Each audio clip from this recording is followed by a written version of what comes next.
আলাইকুম রহমতুল্লাহ। দেখেন আমাদের দেশের ফলের দাম, দেশের ফলের দাম কত সস্তা, মাত্র 3 রিয়াল, বাংলা 100 টাকা।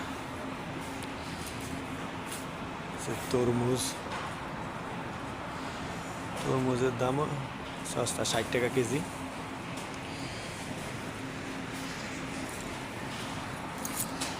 আম কত করি? 6 টাকা আমের কেজি। এটা 14 টাকা, এটা 9 টাকা।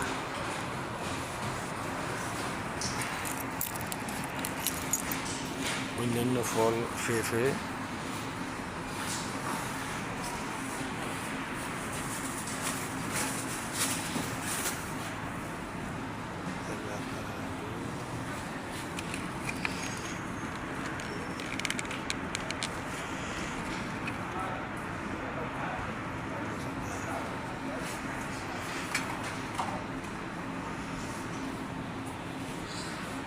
দেশে ফল সস্তায়।